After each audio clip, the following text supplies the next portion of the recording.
Lesson 50, New Year Resolutions. Do you make New Year resolutions on the New Year's Day? Let's listen to the text to see what New Year resolutions the author made and answer this question. What marked the end of the writer's New Year resolutions? 什么标志着作者的新年决心已经无法实现了？ The new year is a time for resolutions. Mentally at least, most of us could compile formidable lists of do's and don'ts.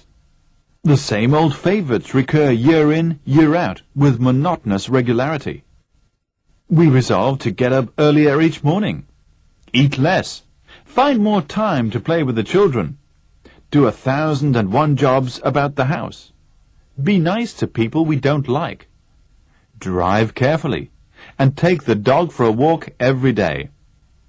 Past experience has taught us that certain accomplishments are beyond attainment. If we remain inveterate smokers, it is only because we have so often experienced the frustration that results from failure. Most of us fail in our efforts at self-improvement because our schemes are too ambitious and we never have time to carry them out. We also make the fundamental error of announcing our resolutions to everybody, so that we look even more foolish when we slip back into our bad old ways. Aware of these pitfalls, this year I attempted to keep my resolutions to myself. I limited myself to 2 modest ambitions: to do physical exercises every morning and to read more of an evening. An all-night party on New Year's Eve provided me with a good excuse for not carrying out either of these new resolutions on the first day of the year. But on the second, I applied myself assiduously to the task. The daily exercises lasted only 11 minutes, and I proposed to do them early in the morning before anyone had got up. The self-discipline required to drag myself out of bed 11 minutes earlier than usual was considerable. Nevertheless, I managed to creep down into the living room for 2 days before anyone found me out. After jumping about on the carpet and twisting the human frame into uncomfortable positions, I sat down at the breakfast table in an exhausted condition. It was this that betrayed me. The next morning, the whole family trooped in to watch the performance. That was really unsettling, but I fended off the taunts and jibes of the family good-humouredly, and soon everybody got used to the idea. However, my enthusiasm waned. The time I spent at exercises gradually diminished. Little by little, the 11 minutes fell to 0. By January the 10th, I was back to where I had started from. I argued that if I spent less time exhausting myself at exercises in the morning, I would keep my mind fresh for reading when I got home from work. Resisting the hypnotizing effect of television, I sat in my room for a few evenings with my eyes glued to a book. One night, however, feeling cold and lonely, I went downstairs and sat in front of the television, pretending to read. That proved to be my undoing, for I soon got back to my old bad habit of dozing off in front of the screen. I still haven't given up my resolution to do more reading. In fact, I have just bought a book entitled How to Read 1,000 Words a Minute. Perhaps it will solve my problem, but I just haven't had time to read it. So what marked the end of the writer's New Year resolutions?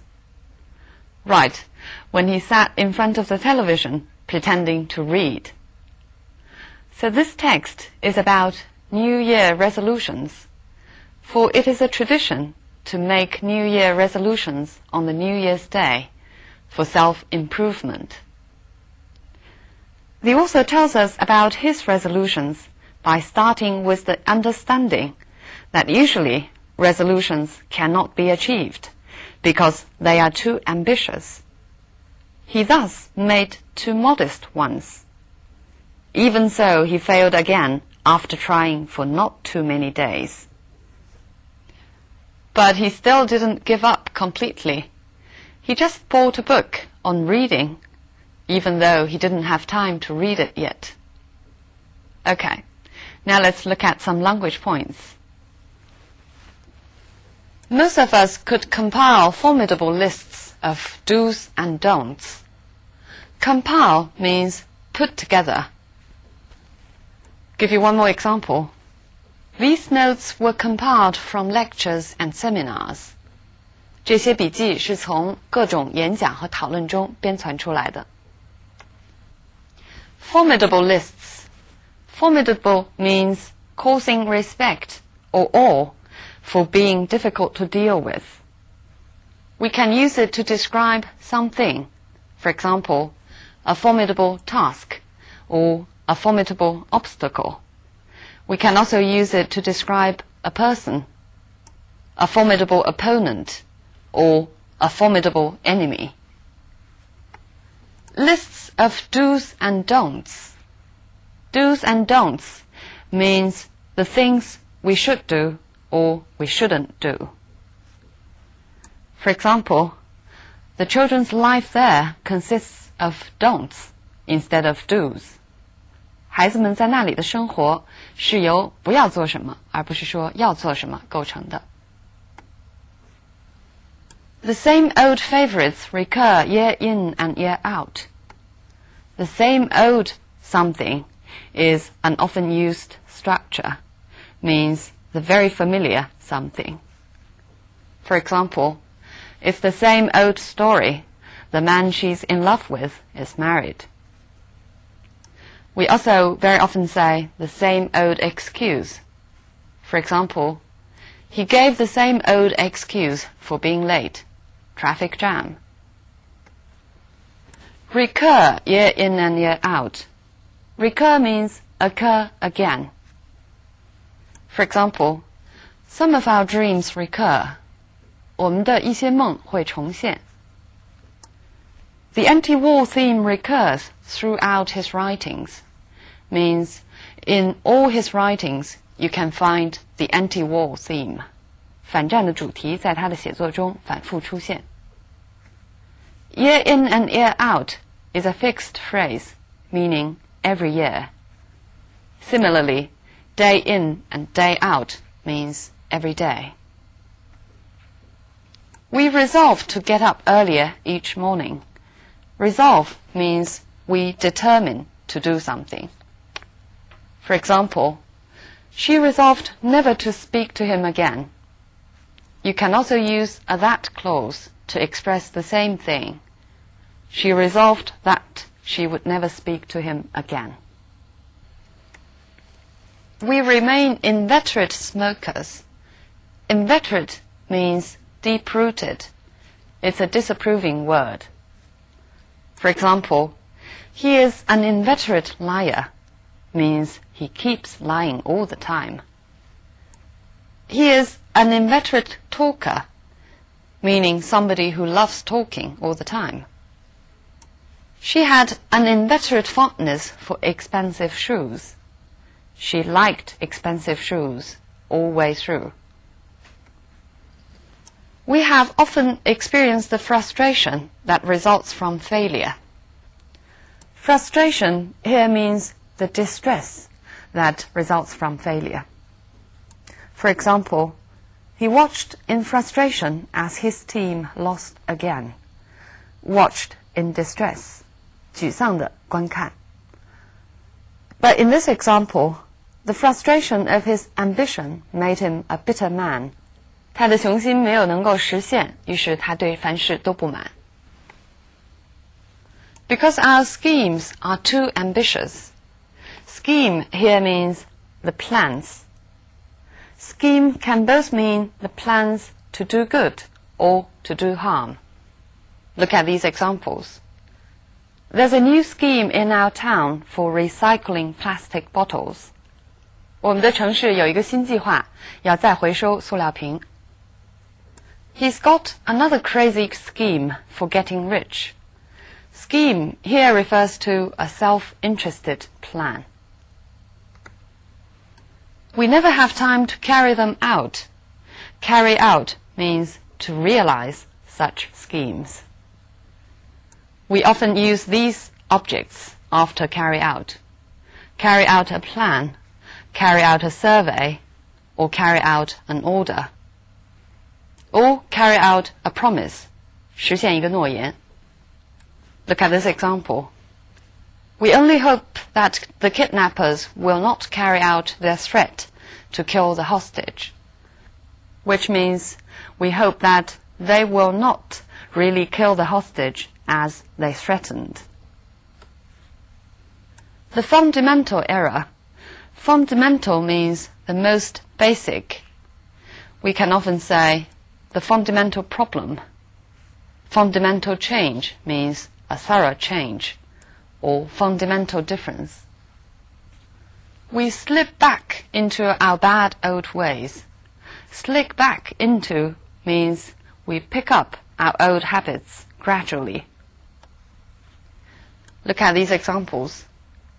It amazed him how easily one could slip into a routine, which means how easily one could gradually form a routine.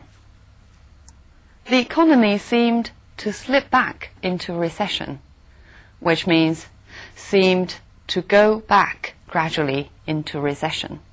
逐渐的又变成衰退状态. I attempted to keep my resolutions to myself. Keep to myself means to keep them secret, not to share them with other people. For example, keep the news to yourself means don't tell others. She is a very private person, always keeping things to herself, meaning she's not used to sharing things with other people. Too modest ambitions.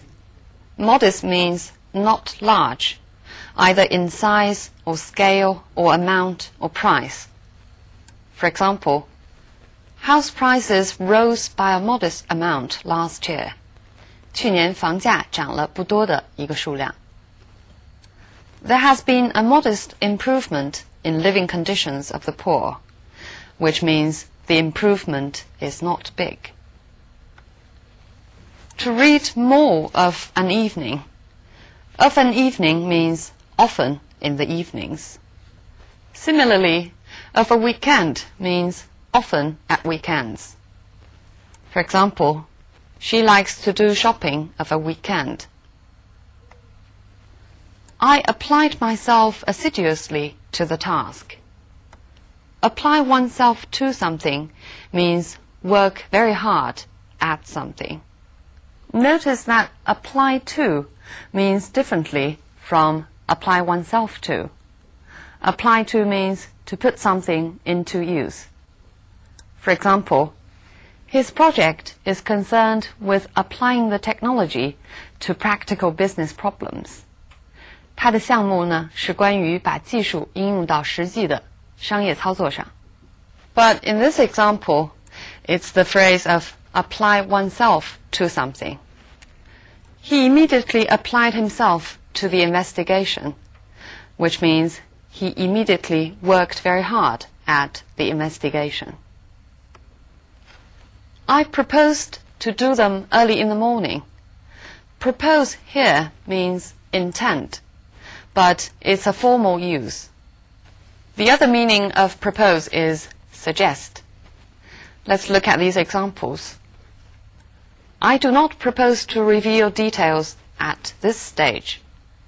目前我还不打算揭露细节. Here propose means intent. He proposed that I should become his business partner. Here propose means suggest. But notice propose means after careful consideration, then suggest.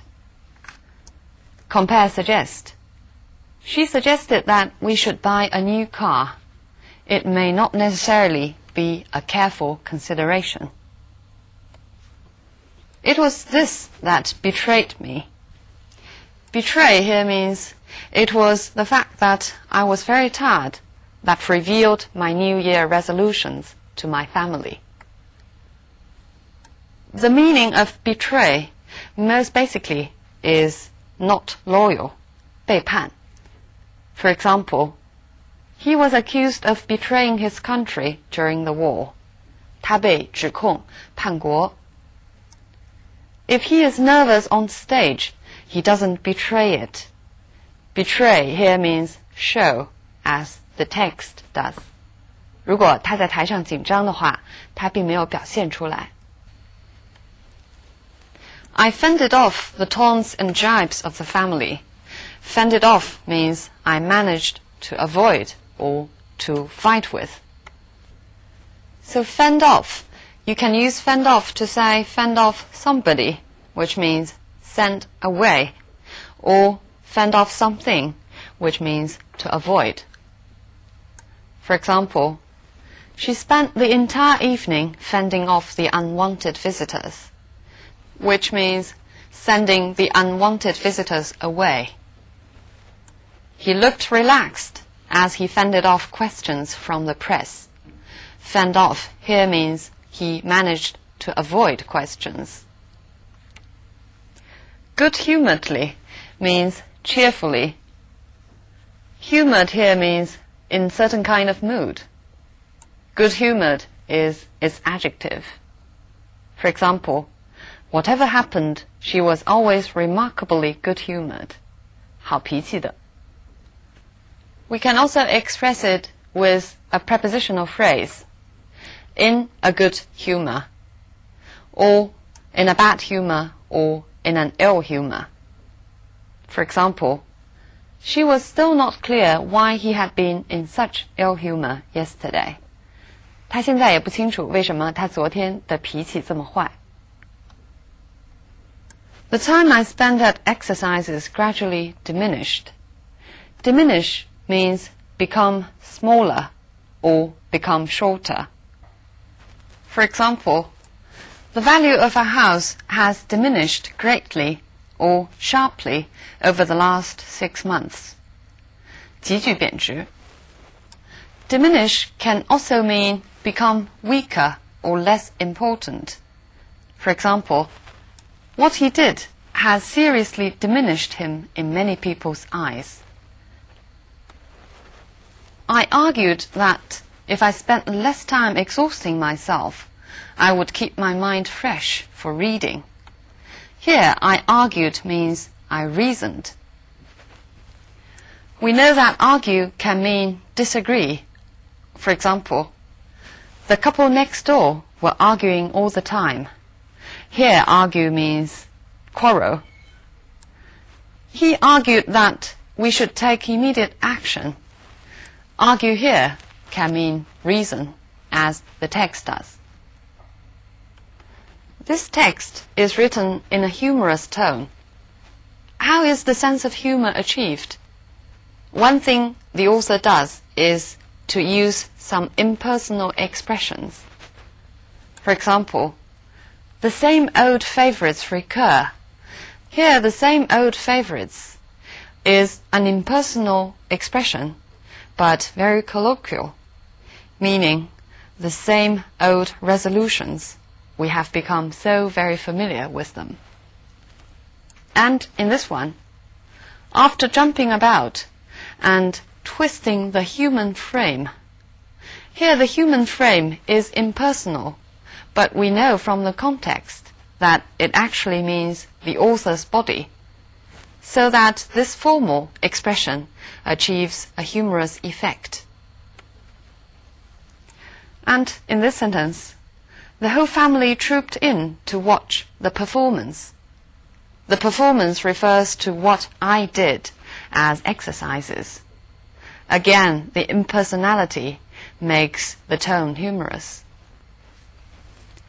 The self-discipline required to drag myself out of bed 11 minutes earlier than usual was considerable. The self-discipline required, it's formal and impersonal, but it's used to describe such a minor thing, meaning actually how very difficult it was for him to get up a little bit earlier than usual. I'm sure the author's experience is not strange to you. We make resolutions ourselves, not only on the New Year's Day, but in our daily lives as well. But all these resolutions are usually very difficult to be realized. So in English, there's a saying, promises are made to be broken. Because our habits are usually too deep-rooted to be changed. We want to get out of the bad habits and get into the good habits. But very often, we only slip back into the old habits. But no matter, when the next New Year comes, we still make these resolutions. Just as the text says, the same old favorites recur every year. At least we can comfort ourselves by saying, we know in what way we should improve ourselves. Okay, so much for this lesson. Bye for now.